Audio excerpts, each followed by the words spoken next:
Hello दोस्तों, यहाँ पर हम लोग देखेंगे हिंदी ग्रामर के बहुत ही इम्पोर्टेंट प्रश्न जो बीपीएससी के लिए बहुत ही इम्पोर्टेंट है। ठीक है, तो हम लोग ऐसे ही काफ़ी इंटरेस्टिंग क्वेश्चन इसमें लेकर आया हूँ। तो ये जो क्वेश्चन है आप लोगों को सीधे इसी तरह के क्वेश्चन एग्जाम में देखने को मिलेंगे।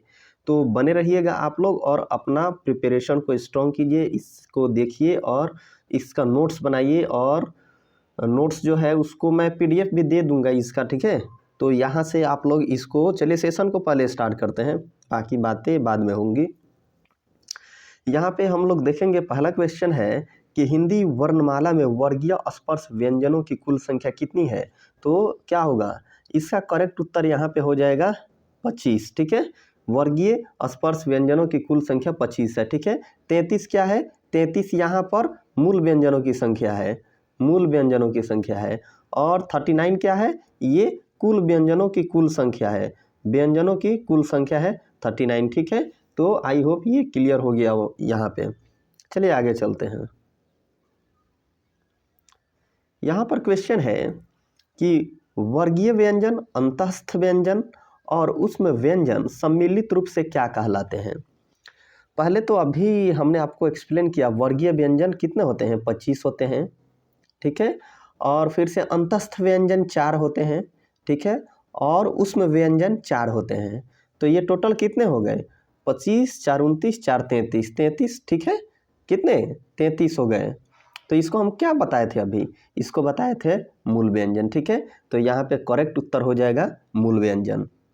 अब समझिए यहाँ पे स्पर्श व्यंजन, स्पर्श व्यंजन यानी ये 25। ठीक है, स्पर्श व्यंजन यानी 25 होते हैं। और संयुक्त व्यंजन कितने होते हैं, 4 होते हैं। जो कौन कौन से होते हैं, कक्षा संयुक्त व्यंजन, संयुक्त व्यंजन कौन कौन से होते हैं, कक्षा, त्र, ज्ञ एंड स्र। ठीक है, यहाँ पे स्र हो जाएंगे, ये 4 हो जाएंगे। नेक्स्ट क्वेश्चन है कि निम्नलिखित में से कौन सा उसमें व्यंजन नहीं है, उसमें व्यंजन नहीं है, नहीं बताना है। ठीक है, ध्यान रखना है यहाँ पे।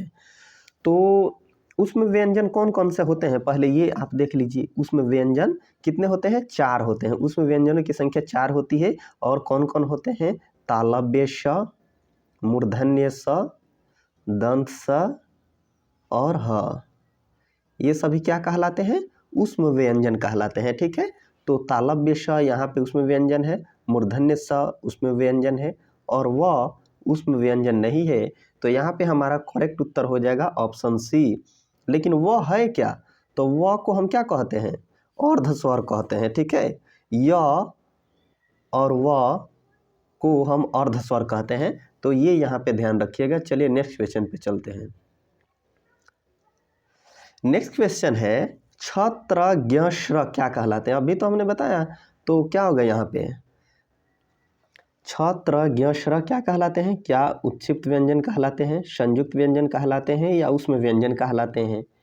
तो यहाँ पर इसका करेक्ट उत्तर हो जाएगा संयुक्त व्यंजन। ठीक है, और उत्क्षिप्त व्यंजन कौन होते हैं, उत्क्षिप्त व्यंजन 2 होते हैं, अढ और ढ। ठीक है, और उसमें व्यंजन अभी बताए थे 4 होते हैं।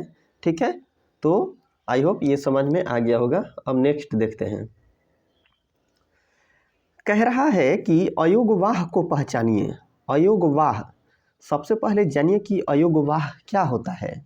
तो अयोगवाह कितने होते हैं, 2 होते हैं। कौन कौन होते हैं, एक होता है अन और एक होता है अह।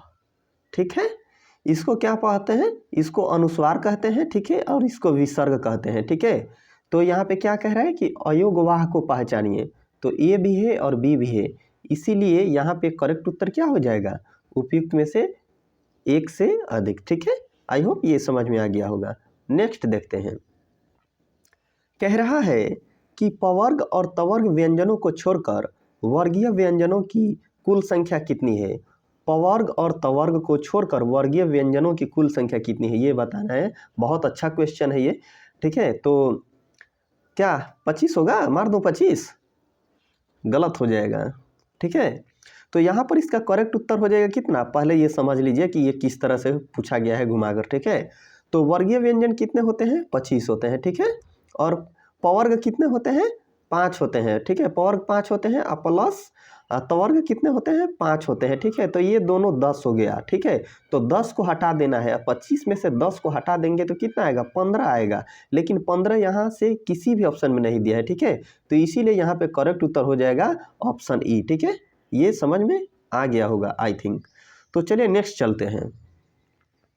नेक्स्ट पूछा है कि सजातीय संधि स्वरों की संख्या कितनी है, सजातीय संधि स्वरों की संख्या कितनी है। तो ये बताना है, पहले ये आप लोग जानिए कि सजातीय संधि स्वर होते क्या है, ठीक है। तो यहाँ पे मैं थोड़ा एक्सप्लेन कर देता हूँ। सजातीय संधि स्वर होते हैं जैसे कि सेम स्वर जुटे, ठीक है, a plus a is equal to आ, ठीक है। और फिर छोटी ई प्लस छोटी ई बराबर बड़ी ई, ठीक है।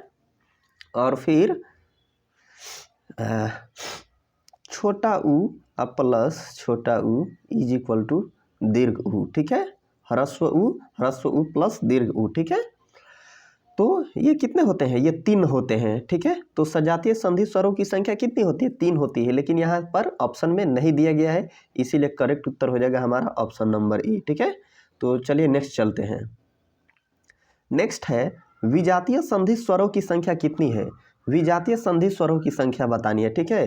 तो विजातीय संधि स्वरों की संख्या यहाँ पर कितनी हो जाएगी, 4 हो जाएगी, ठीक है। विजातीय संधि स्वरों की संख्या 4 होती है, ठीक है।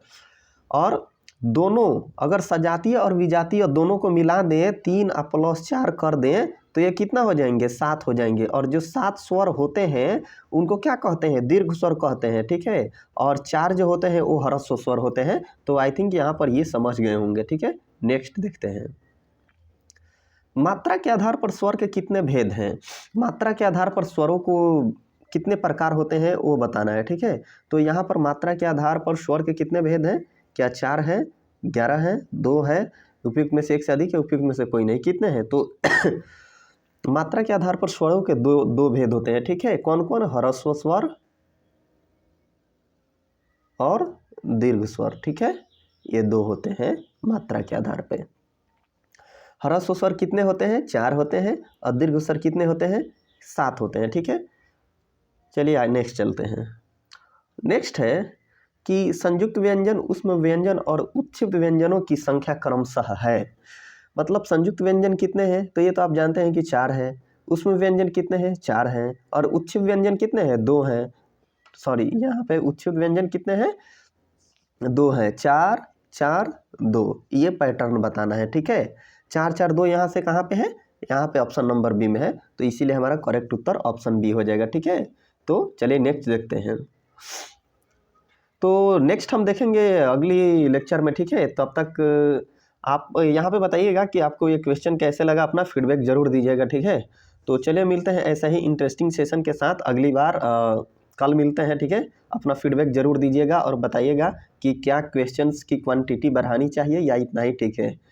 तो आई थिंक ये अगर आप लोग देख लेते हैं ना तो आप लोग 22 में 22 करके आएंगे, मैं ये गारंटी देता हूँ। अभी मैं टोटल चीज़ कवरेज करने वाला हूँ, ठीक है। ये तो बेसिक से स्टार्ट किया है मैंने, ठीक है। तो चलिए मिलते हैं नेक्स्ट बार, ठीक है।